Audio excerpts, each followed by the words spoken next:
İlkas Mammadov, PhD candidate of Azerbaijan Academy of Sciences, student of Carnatic Conservatory of Paris. The importance of active listening for musicians. The purpose of this study is to explain importance of active listening for musicians and anyone who wants to comprehend music. This article presents the historical development and methodological principles of active listening.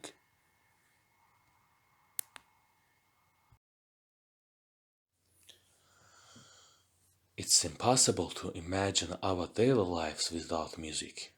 Only the music we hear at home, at work, on the street, and elsewhere. Certainly, the word here is particularly noteworthy as music in this context is not in the foreground for us. It's the background texture for the skins we live in. At the end of the day, if we want to remember the music we heard during the day, we can at best recall one or two of the songs and hum them. The reason for this is related to the phrase to hear music that was mentioned earlier. If we do not want to learn music in our daily lives, it's more correct to refer to this process to hear music. We seem to have mastered the art of hearing without listening.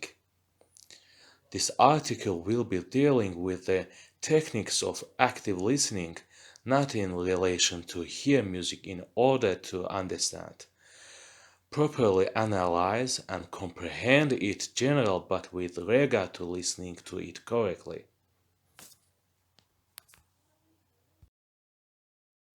We can also more clearly explain the notions of hearing and listening in parallel by referring to Sherlock Holmes' statement. You see, but you do not observe. Hearing sounds and seeing things are passive concepts, that is, they only require the ability to see and hear.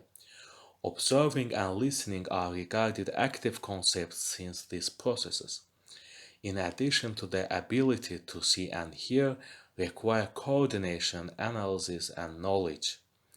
Therefore, we can conclude that any identical image or sound is heard and seen by different people in the same way, but observed and listened differently. For example, if there's a person in a room, anyone who sees him will call the object he sees a person. But if they observe, everyone will say that the object looks like someone else, whether he is tall or short, fat or thin. So is the difference between hearing and listening. In the same example, when you passively hear the voice of a person in the next room, everyone will feature hearing the human voice, while in active listening, by virtue of coordination, analysis, and knowledge, they will be detailed as whose voice is similar to what the timbre is, etc. The method of listening to music is also called the method of active listening, as during listening, all our sense and attention is actively focused on a given piece of music. Active listening is an active process in which we consciously listen to be aware of the music we hear.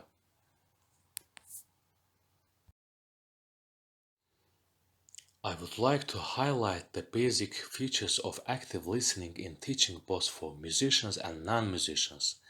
As many experts pointed out, the prerequisite is not to be immersed in music. For music lovers, this idea may sound strange and incomprehensible, but even immersion in active listening is one of the distractions. In the majority of cases, when we are immersed in music and being fascinated, we start dreaming in conformity with the nature and style of music. We remember some things, and as an active listener, we cannot clarify and analyze what is happening in music at that moment. And as a passive listener, only immerse ourselves in the music. This process is similar to the deviation of an important object from focus, even if several objects are clearly reflected in the photograph. Thus, when immersed in music, active listening is replaced by passive listening. In this case, we should control ourselves and not allow it. We must be able to keep the music in front of our eyes figuratively. In other words, we must keep it in the center of our attention. Although these processes may seem difficult at first to control the situation so that you do not switch to passive listening, you will be convinced of how useful this approach will be in the future. Another tip for active listening is to listen to music with closed eyes. Close your eyes and eliminate anything that seems distracting. It immediately serves to concentration of your attention. The important point here is that when you close your eyes, take it not like you are being immersed in music like you are used to, but rather more attentive to music, free of the influence of external factors. That way you'll be better conscious of active listening, switching all your emotions into music with closed eyes.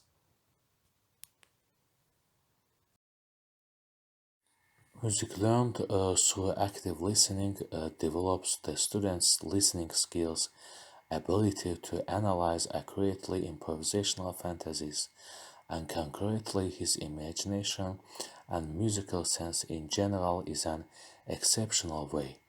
When a student listens to a piece of music, he distinguishes its structure according to the sound of the phrases, how the scales ascend and descend, as well as identifies their character, tempo, size, rhythm, and mode. The process does not end there. The student inevitably portrays mentally a piece of music he is listening to and views the inherent colorful scheme. As the ability to listen develops, the student can easily identify and list the instruments played in a large orchestra. In general, it should be borne in mind that active listening is a skill that can be acquired and developed through experience. Time and patience are essential for a good outcome. The teacher's approach is also imperative and in the development of students' listening skills. The process of listening is not complete only with the student. The teacher's role as an exemplary listener is also crucial. The way a teacher listens to music, the way he uses the body language as he listens, and how he explains to his student the details of the presented music in general are as valuable as providing a map to treasure hunter. What are the main routes on this map? What direction should the teacher show to the student in a more prominent way? We can conclude that the most common views of musicians and educators on this matter consist of following 4 points. First, instrumental. The essence here is to distinguish which instruments are involved in performing a given piece of music, the timbre of the instruments, and how they play a role in the performance of the music. For example, it's necessary to explain which instruments play solo or accompaniment and clarify why they have particular roles, that is, both the specific features of the instruments and the orchestra's or arranger's approach to music. Applying this method from bands to large orchestras will play an important role in shaping students' perceptions of the sound, essence, and joint performance of instruments, which will be significant for students to develop as future orchestra conductors or studio sound engineers. Second, style. As for the style in the listening method, there are 2 points. First, the style and genre of a piece of music, as well as if there are several styles or various parts in the same piece of music. They should be identified and explained. For example, in classical music, such device music as rondo, mazurka, and fuga should be specifically mentioned as part of symphonic works. And in mugam, it should be explained how to distinguish the parts as tasnif, rank, in raga as a alapana tala. Second, the student should listen to a performance of given uh, piece, piece of music in various genres by different performers. Both the performance of a piece of music by different performers in the same genre or by different performers in various genres will enrich the students' perception of the music he is listening to, which will be uh, positively reflected in his own performance, particularly in his improvisation.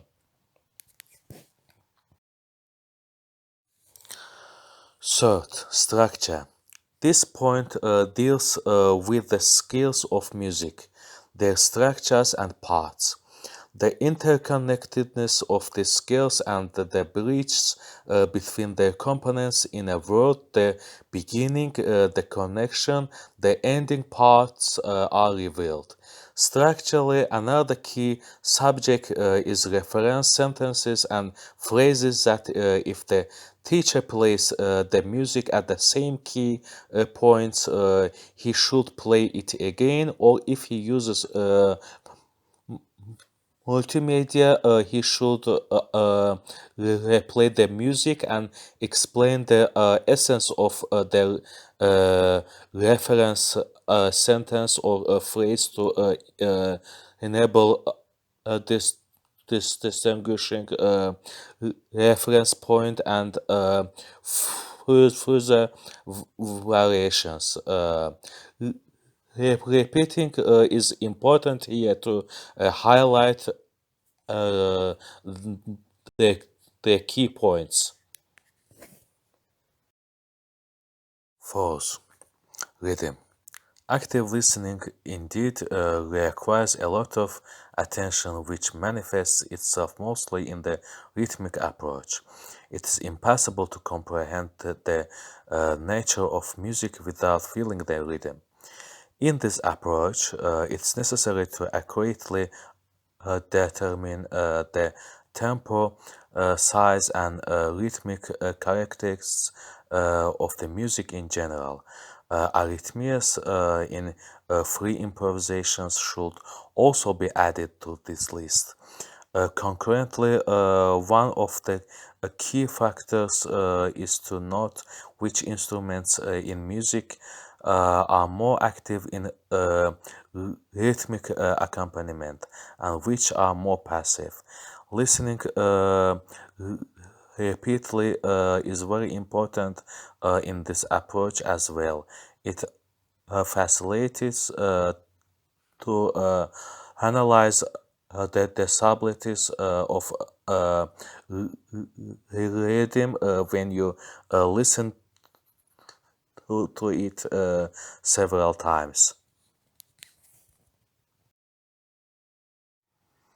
Active listening, as we have noted, is one of the oldest methods of music education as part of oral traditions since its inception and teaching.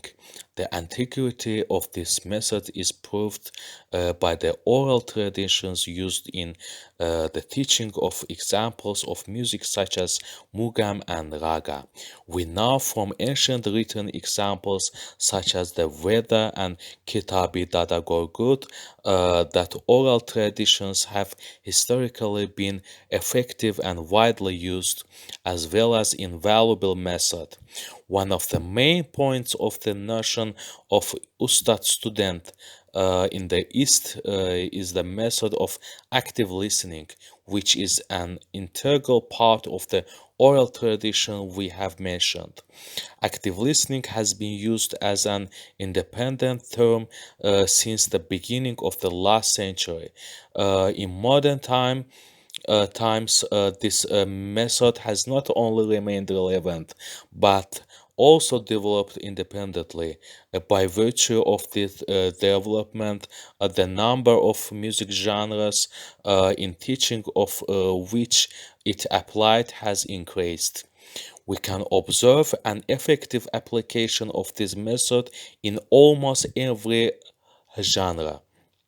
As active listening is being applied in different genres, device approaches emerge in each genre, which further enriches the method. This constantly evolving uh, enriching method will always be uh, researched by musicologists and make a great contribution to the science of music. Thanks for your attention.